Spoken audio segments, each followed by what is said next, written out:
How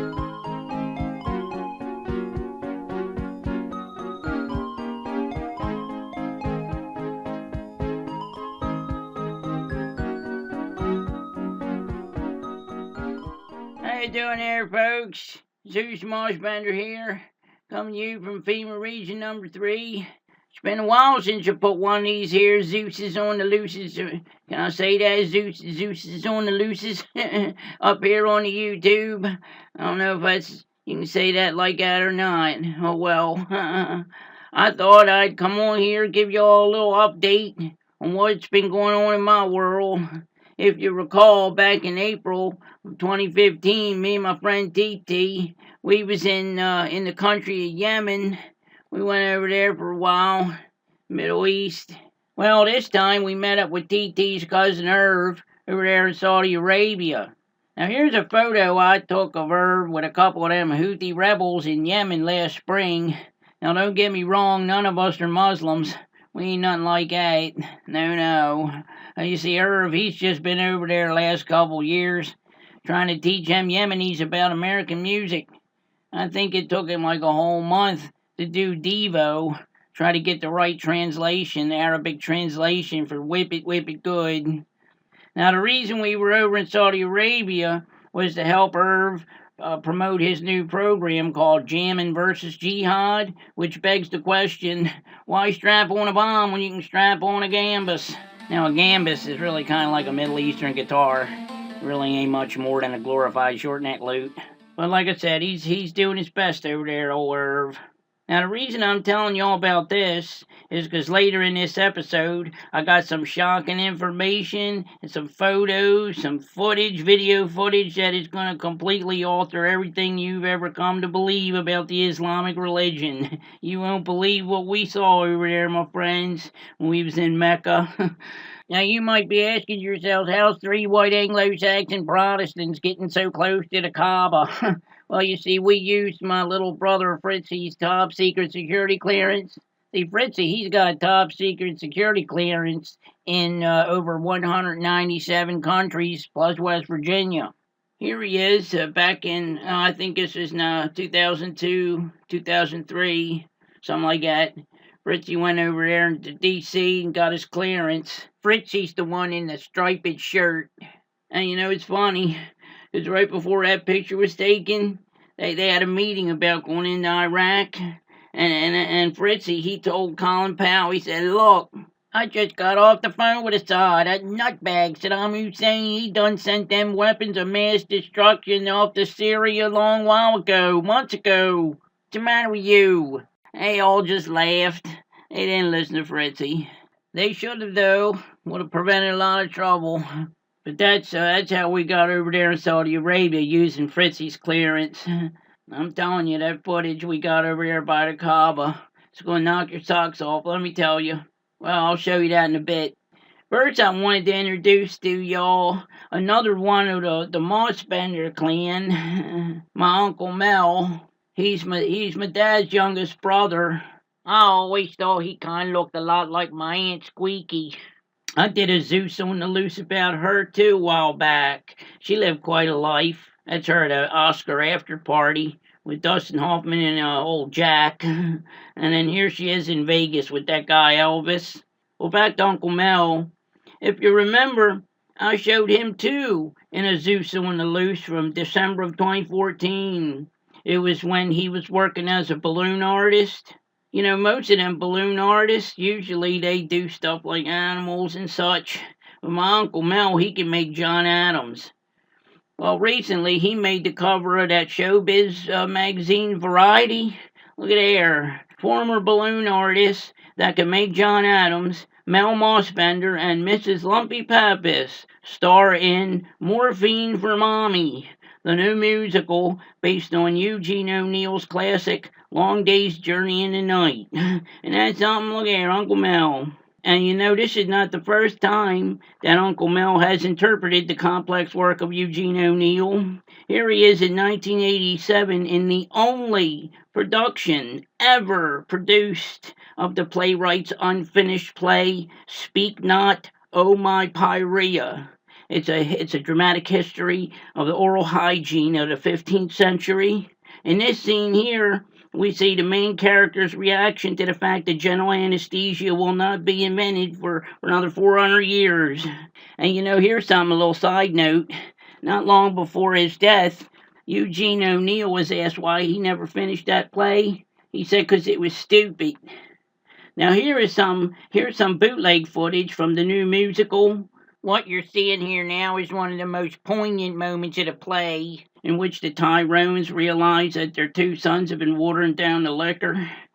See? So you can see it's poignant. Man, oh man, a whole family. We're just all so proud of Uncle Mel. Now, before I move on, tell you what me and TT and Irv discovered in Mecca, I'd like to give you some info on the lady that co-starred in that play with Uncle Mel. Her name is Mrs. Lumpy Pappas of Evanston Village. I tell you, this woman has had quite a life. First off, she's the only woman to have ever gone into labor on a roller coaster. And no one ever found that baby. Now, of course, that experience really had a negative impact on her, because she unfortunately fell in with a coven of witches. That's right, yeah.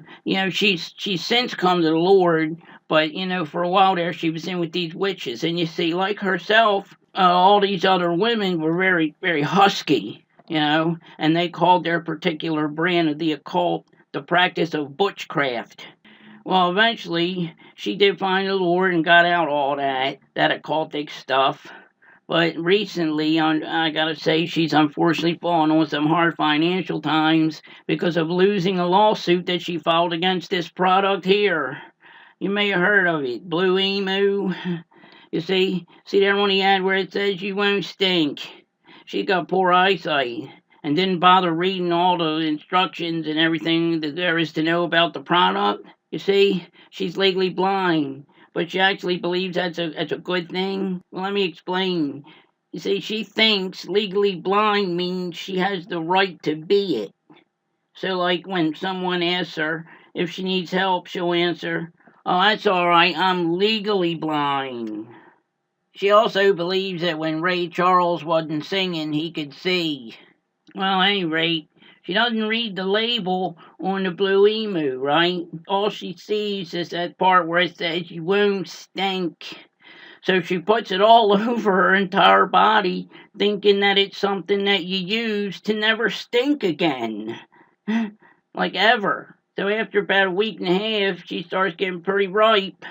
One day, while she's off work, she gets a call from her boss telling her she's fired. And she asks why, and the boss says, "'Cause last time you come to work, you stunk." You see, at that time, Mrs. Lumpy Pappas of Evanston Village was the second-string long snapper for an all-women's football team, and when she'd squat down to snap the ball, she'd empty out the whole stadium. And most of the time, there was only 5 or 6 people in the stadium, so she's really costing them money. So they fired her, and she got all upset and filed a lawsuit against Blue Emu because the jar says if you use it, you won't stink. Poor thing. Well, eventually, she did end up taking a bath, and now she's an actress. Man, oh man, the Lord works in mysterious ways. Okay, now something that's really going to throw you for a loop.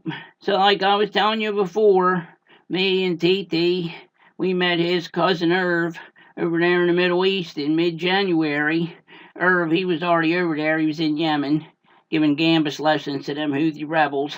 But he actually met up with us in Iran. So we're staying at the Marriott in Tehran, and the entertainment just turned out to be Jose Feliciano. But you'll never believe who introduced him. It was Mahmoud Ahmadinejad. Remember him? Remember him from years back? He was the president of Iran. And he says this, I'll translate it best I can. Of course, he's speaking in the Farsi. He says, "How's it hanging, all you crazy mullahs out there? Let's get funky and give it up for Jose Feliciano. But first, let's give thanks to our great prophet." And he holds up this picture. See that picture right there? Well, we didn't think much of it. But TT, he filmed the whole thing. And later on that night, we watched it back, and I said, hey, zoom in on that picture he's holding there. I said, that don't look like Muhammad. Well, hold on to your hats, folks, because we zoomed in all right. And lo and behold, that person in the photo, that person was definitely not Muhammad. The person that he referred to as the great prophet of Islam was Marty Feldman. Man, oh man. Something like this here could alter the course of history. Those Muslims, after over 1,000 years, have decided to replace the Prophet Muhammad with Marty Feldman. A man who does in fact have one thing in common with Muhammad. He's dead. Friends, it's March of 2016. Is this timing perfect or what? We could possibly be in store for a brand new Arab Spring.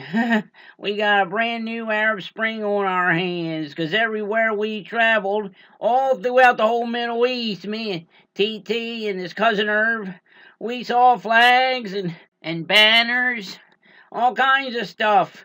But it didn't have the star and crescent of Islam on it. No, it had the face of a person who became famous for playing a hunchback. And look at that. Look there on the back wall. When's the last time anybody ever saw posters of a Jewish comedian on the walls of a mosque? We certainly do. Live in interesting times.